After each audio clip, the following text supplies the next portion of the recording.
आज बात serial killer Chandrakant Jha की होगी। आखिर सीरियल किलर चंद्रकांत झा क्यों जाता था तिहाड़ जेल की तरफ? क्या था सर कटी लाशों का राज? जानने के लिए चलते हैं साल 2006 के दौर में। तारीख 20 अक्टूबर 2006। आम दिनों की तरह दिल्ली की सुबह, और तभी हरिनगर पुलिस थाने में फोन की घंटी बजती है।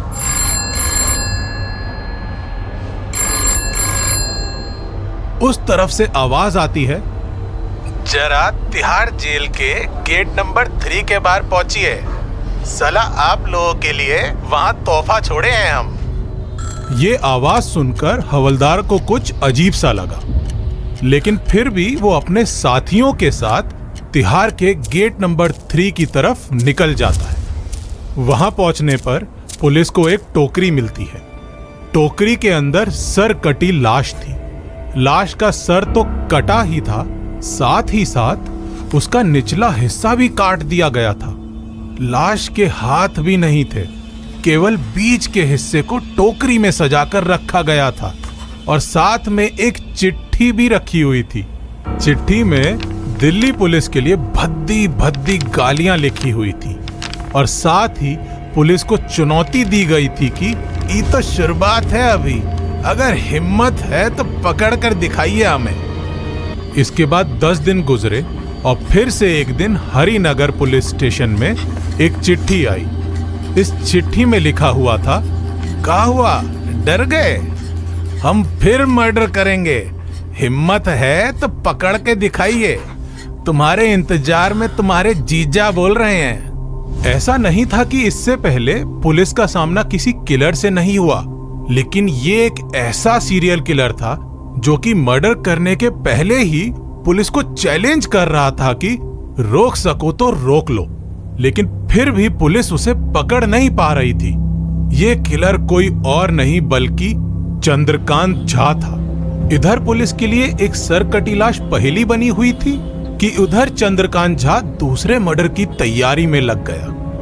कहते हैं कि मर्डर के लिए किसी मोटिव का होना जरूरी होता है, लेकिन चंद्रकांत के लिए मोटिव से ज्यादा जरूरी दोस्ती थी, क्योंकि चंद्रकांत पहले दोस्ती करता था, फिर उनकी मदद भी करता था, और फिर उनका मर्डर करके तिहाड़ जेल के गेट नंबर 3 के सामने सर कटी लाश रख देता था। आखिर किलर तिहाड़ जेल के गेट नंबर 3 के सामने ही क्यों सर कटी लाश छोड़कर जाता है?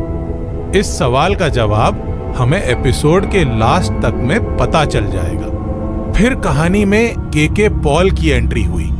ये साल 2006 में दिल्ली पुलिस कमिश्नर थे। इन्होंने बिना देर किए इस केस को हाई ऑब्जर्वेशन में रखने का ऑर्डर पास कर दिया था, और दिल्ली पुलिस के सीनियर ऑफिसर से कहा था कि हम लोगों को जल्द से जल्द इस सीरियल किलर को पकड़ना होगा, नहीं तो सिचुएशन बुरी हो जाएगी। मुझे शक है कि जल्द ही ये एक और मर्डर करेगा। 2 महीने बीत चुके थे। कमिश्नर के ऑर्डर के बाद भी पुलिस के हाथ कोई क्लू नहीं लगा। वहीं दूसरी तरफ चंद्रकांत झा की दोस्ती एक बिहारी मजदूर से हो गई। दोस्ती आगे बढ़ी तो चंद्रकांत उसके घर में खाना खाने पहुंचा। फिर किसी बात पर दोनों की बहस हुई और चंद्रकांत झा ने अपने दोस्त का बेरहमी से खून कर दिया। फिर उसकी लाश के 3 टुकड़े किए और बीच के हिस्से को टोकरी में सजाकर तिहाड़ जेल के गेट नंबर 3 के सामने रख दिया। इस बार भी साथ में एक चिट्ठी रखी और पुलिस को सेम चैलेंज दिया, और चिट्ठी के लास्ट में लिखा था, तुम्हारे जीजा बोल रहे हैं। 2006 में शुरू हुआ ये खूनी खेल साल 2007 में भी जारी था। पुलिस को फिर से एक सर कटी लाश मिली। हालांकि इस बार लोकेशन चेंज थी, लेकिन मर्डर का तरीका वही था। लाश का सर नहीं था और बॉडी को टोकरी में सजाकर रख दिया गया था। इस बार टोकरी में रखी लाश को पन्नी में बांधा गया था। पुलिस के सिपाही लाश को खोल नहीं पा रहे थे। तभी उनकी मदद के लिए एक आम सा मजदूर आदमी आगे आया और कहा कि साहिब, मेरे पास कटार है जिसकी मदद से ये रस्सी कट जाएगी, दीजिए मैं काट देता हूं। पुलिस वालों ने भी हाँ कह दिया और फिर उस मजदूर ने एक ही बार में बॉडी में बंधी रस्सी को काट दिया। पुलिस की मदद के लिए वो हाथ बढ़ाने वाला कोई और नहीं बल्कि सीरियल किलर चंद्रकांत झा ही था। हालांकि इस बात का पता पुलिस को अभी नहीं लगा। कुछ ही महीनों में कई सरकटी लाश मिलने की वजह से पुलिस के साथ साथ आम जनता की टेंशन भी बढ़ने लगी थी। तब इस केस की इन्वेस्टिगेशन कर रहे सुंदर सिंह यादव ने बाद में मीडिया से बात करते हुए कहा कि लाश के सर ना होने की वजह से उन्हें पहचान पाना मुश्किल था। बिना पहचाने हत्या का मकसद पता नहीं लग पा रहा था, जिससे हत्यारे तक पहुंचने में समय लग रहा था। इन्वेस्टिगेशन आगे बढ़ी।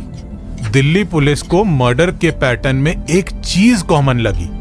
उन्हें जितनी भी सरकटी लाश मिली थी सभी की बॉडी मेहनत कश थी, मतलब मेहनत करने वाले मजदूरों की। इसका अंदाजा उनकी बॉडी में मिलने वाले कपड़ों से भी लगाया जा सकता था।